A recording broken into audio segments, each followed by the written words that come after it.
यामध्ये प्रथम condense milk घ्यायचं आहे,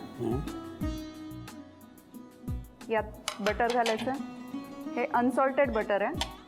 दोन प्रकारचे बटर असतात, सॉल्टेड आणि अनसॉल्टेड. तर आपल्याला अनसॉल्टेड बटर वापरायचं. हो.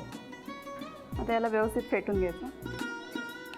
तिकडे रमादानमध्ये हा म्हणजे ओमानी लोकांकडे रोज बनवतात जवळपास ओमानी हलवा आणि बसबुजा. गोडवाले बरेच आहेत. गोडवाले. व्यवस्थित फेटून झाल्यावर यामध्ये 1 वाटी कोकोनट पावडर.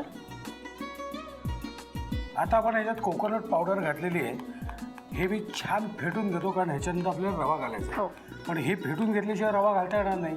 वेळ लागेल म्हटलं विश्रांती घ्यायलाच पाहिजे. आपले हे आता मिक्स झालेले आहे. आता काय घालायचं आपल्याला ह्याच्यात? हे मिक्स झाल्यानंतर यामध्ये 1 वाटी रवा घालायचा. रवा आपल्याला साधाच वापरायचा आहे, त्याला भाजून नाही घ्यायचं आहे. बरं. यामध्ये 1 चमचा बेकिंग पावडर, थोडीशी विलायची पावडर. जर आपल्याला हे मिश्रण थोडंसं घट्ट वाटलं तर थोडंसं कोमट पाणी घालायचं त्यात. बरं. बघा तुमच्या थोडं अंदाज, थोडंसं अजून लागेल पाणी. सरसरीत व्हायला पाहिजे. हो. आता ह्याच्यात थोडंसं आपण ह्याला बटर लावून घेऊ. बटर लावून घेतलं बेकिंग ट्रेला. ओके.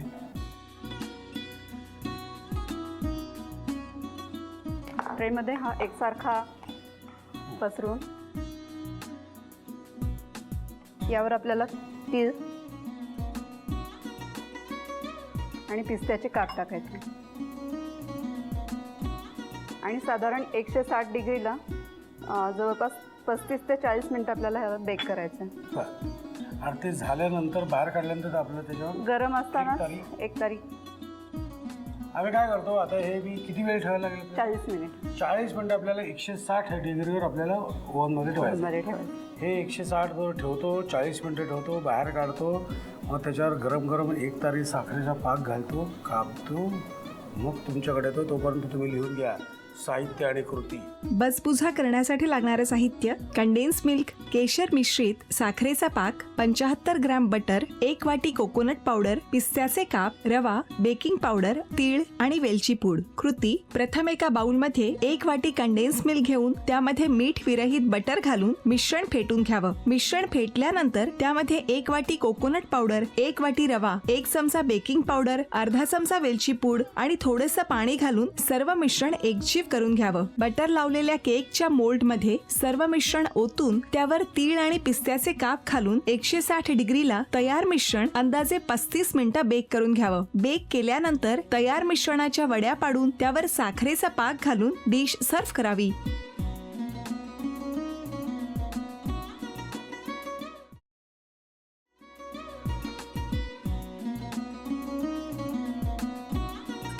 लावू का? हो. असाच लावू ना?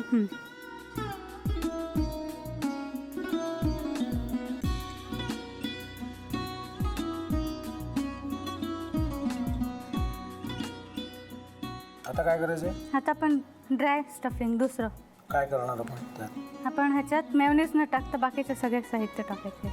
अच्छा, हे सगळं. ऋतू, माझा तर विश्वासच बसत नाहीये. म्हणजे अगं बहिणी आमचं लग्न व्हावं म्हणून किती प्रयत्न करत होते आणि ते सगळं करताना की शिवच्या आम्हाला माहिती पुरवते. नाही, मला नाही वाटत. गौरी खूप चांगली आहेस गं, म्हणून तुला सगळं जगत चांगलं दिसतं. पण शिव उगाच बोलला असेल का? त्याच्यावर विश्वास नाहीये का तुझा? शिववर पूर्ण विश्वास आहे मी माझा. पण तो आता हे जे काही करतोय ना, म्हणजे निशा बहिणी समोर त्या राधिका सोबत फिरण्याचं नाटक वगैरे, ते त्याचा काही उपयोग होणार नाहीये. अगं असं कसं म्हणतो? अगं निलिमा, जतीन भाईंचा कॉल आहे. हो माहितीये. रिसीव कर ना. अगं बघ, कट झाला. आता तू रिसीव केला नाहीस म्हणून ते मला करतील.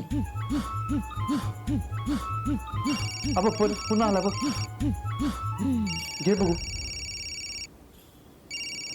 पण हे एक ना एक दिवस घडणारच होतं. आता मला कळलं. तुम्ही 2 दिवस झाले काय सांगत होता ते. बनू हे संकेत असतात आणि हे ठरवून येत नसतात. मी बाहेर तुमची वाट बघते.